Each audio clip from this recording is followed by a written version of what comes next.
Hello बच्चों, कैसे हैं आप सब। उम्मीद करती हूँ आप लोग अच्छे होंगे, स्वस्थ होंगे और मस्त होंगे। तो चलिए आज हम शुरू करते हैं हिंदी का चैप्टर नंबर 5 जिसका नाम है तीसरी छींक।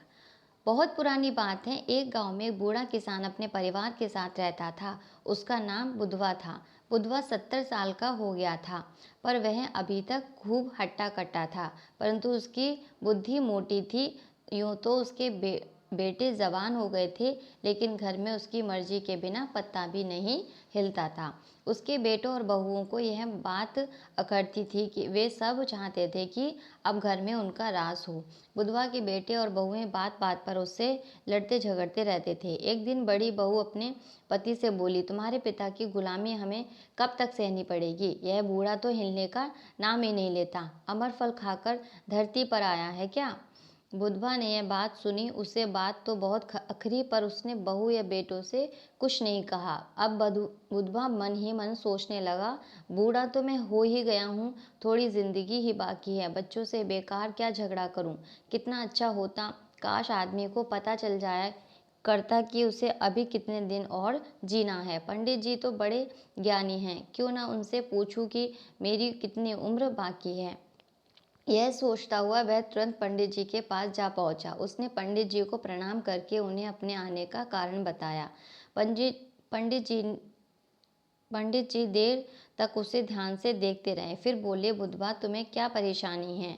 जो थोड़ी बहुत उम्र बाकी है उसे यूं ही अनजान रहकर मज़े में गुजार दो, बाकी उम्र का पता चलने पर तुम जीते जी डर के मारे गुल गुल कर मर जाओगे।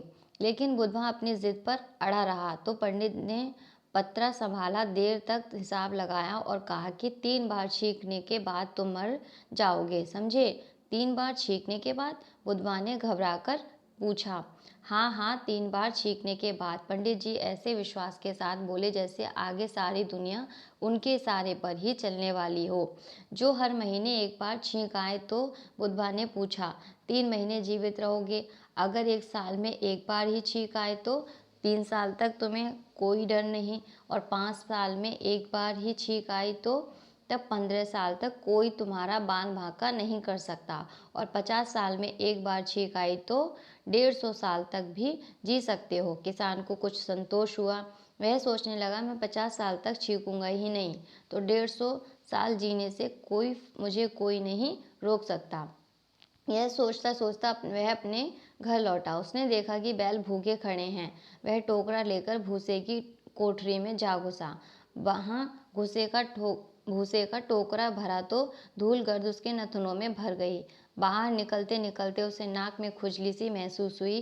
वह टोकरा नीचे रखकर नाक में उंगली डालकर खुजलाने लगा, लेकिन इससे खुजली मिटने के बजाय और बढ़ गई।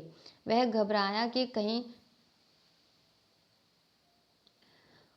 उसने अपने आप को खूब संभाला, पर छींक रोके न रुकी। आँख छी अचानक गोली सी छूटी। यह पहली छींक थी। बुधवा पछताने लगा। हाय राम, 50 सालों की पहली छींक, पहले ही दिन आ धमकी। अब जिंदा रहना है तो छींक का पूरा ध्यान रखना पड़ेगा। अब जिंदगी में बाकी रह गई है सिर्फ 2 छींकें। यह सब भूसे की मेहरबानी है। अब मैं भूसे को भूल कर भी हाथ नहीं लगाऊंगा। बुधवा ने बेटों को समझा बुझाकर पशुओं को चारा डालने के काम से अपने आप को मुक्त करा लिया। उसने निश्चय कर लिया कि वह किसी भी कीमत पर छींक नहीं आने देगा। दूसरे दिन वह कुएं पर नहा रहा था। कुएं का ठंडा ठंडा पानी और ऊपर से ठंडी हवा के झोंके। उसने नहाने का काम जल्दी जल्दी निपटाया और झटपट कपड़े पहनकर अपने घर की ओर लपका। ठंडी हवा जो लगी, रास्ते में ही उसकी नाक में झुरझुरी सी होने लगी। वह घबराया कि कहीं फिर गड़बड़ ना हो जाए। उसने तुरंत मुंह बंद किया और अपनी नाक दोनों हाथों से कसकर बंद कर ली। अपनी समझ से उसने छींक रोकने का पक्का इंतजाम कर लिया, पर सांस रोकने से उसका दम घुटने लगा। छींक और सांस के प्रबल वेग से पलक झपकते ही सारे अवरोध उसी प्रकार तोड़ डाले जैसे बाढ़ रुका हुआ पानी कमजोर बांध को तोड़कर धमाके के साथ फूट निकलता है। फिर से गोली सी चली। आग छींक। यह दूसरी छींक थी। जिंदगी और मौत के बीच सिर्फ एक छींक का फासला रह गया। बुधवा के सारे बंदोबस्त धरे रह गए। जो होना था सो होकर रहा। बुधवा ने मन ही मन कहा, हाय राम, अब तो जिंदगी और मौत के बीच सिर्फ एक छींक का फासला रह गया। यह सारी गड़बड़ नहाने से हुई है। अब कल से नहाना बिल्कुल बंद। जान है तो जहान है, भला नहाए बिना कौन सा ज़रूरी काम रुक जाएगा। 2 दिन ठीक ठाक बीत गए। तीसरे दिन बिना नहाए शरीर खुजलाने लगा, पर अपनी बुधवार ने कोई परवाह न की। तभी बुधवार ने उसे बताया कि घर में आटा बिल्कुल खत्म हो गया है। उसके दोनों बेटे सवेरे ही खेत पर चले गए थे। वे तो शाम को देर से ही लौटते थे। आटे के बिना शाम को उपवास करने की नौबत आ सकती थी। विवशता के कारण वह अनाज का बोरा लेकर आटा चक्की पर गया। फिर चक्की से बाहर एक पेड़ की छांव में बैठकर अपना अनाज पिसने की प्रतीक्षा करने लगा। बैठे बैठे अचानक उसके मन में आया, कहीं ऐसा ना हो कि चक्की का मालिक मेरे आटे में घटिया आटे की मिलावट कर दे। फिर क्यों ना अपने अनाज की पिसाई अपने सामने ही कराऊं। वह फौरन आटा चक्की पर पहुंचा। एक बड़े कमरे में आटा चक्की चल रही थी। वहां कोई खिड़की नहीं थी जो ताजी हवा भीतर आ जाती। ढेर सारी धूल गर्द वहां उड़ रही थी। यूं तो वहां सांस लेना दुर्भर था, पर आटे में मिलावट ना हो जाए इसलिए वह कहीं वहीं डटा रहा। हर बार सांस लेने से ढेर सारी गर्द उसके नथुनों में भरती रही, पर ईश्वर की कृपा से कोई गड़बड़ ना हुई। आटे का बोरा लेकर वह चक्की से बाहर निकला ही था, बिना कोई सूचना दिए अचानक नाक ने आग छींक का गोला दाग दिया। यह तीसरा और आखिरी छींक थी। तीसरी छींक यानी मौत की घंटी। हाय मैं मर गया कहकर बुधवा खड़ा खड़ा धड़ाम से नीचे गिर पड़ा। उसके कंधे पर लदा आटे का बोरा भी उसके साथ ही नीचे आ गिरा। सामने से भागते हुए 2 कुत्ते आए और दोनों उसे घूम फिर कर सूंघने लगे। बुधवा गुस्से से दांत चबाते हुए चीखा, शैतानों के बच्चे, मैं मर गया हूँ तो तुम्हारी इतनी हिम्मत। काश मैं जिंदा होता, तब तुम्हें दिखाता कि तुम मेरे पास कैसे भटकते। कुत्ते एक बार को ठिठके, फिर उन्होंने बुधवा के पास पड़े हुए आटे के बोरे की ओर रुख किया। पहले से सूंघा, फिर धीरे धीरे फाड़ना शुरू कर दिया।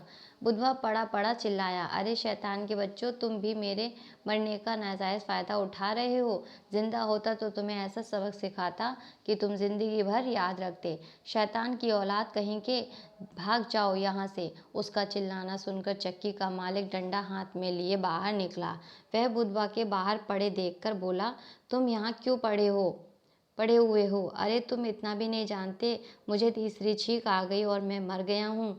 बुधवा ने लेटे लेटे कहा।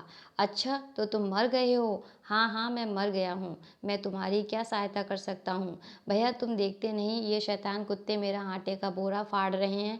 मैं जिंदा होता तो इन्हें अपने आप भगा देता। मर गया हूँ तो अब क्या कर सकता हूँ?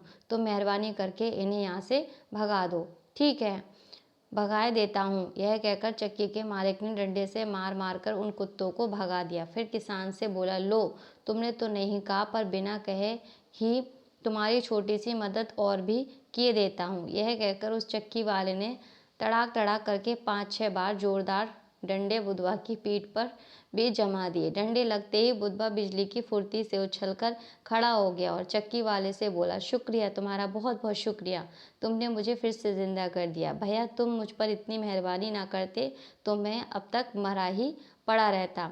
तब बुधवा आटे का बोरा कंधे पर लादकर खुशी खुशी अपने घर आया।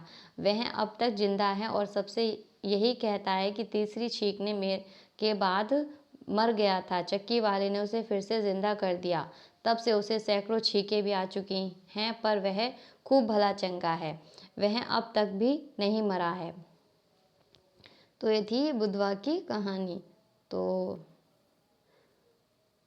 उम्मीद करती हूँ आप लोगों को ये अच्छी लगी होगी, समझ में आई होगी। तो अपना ख्याल रखिए, खुश रहिए। Thank you and bye.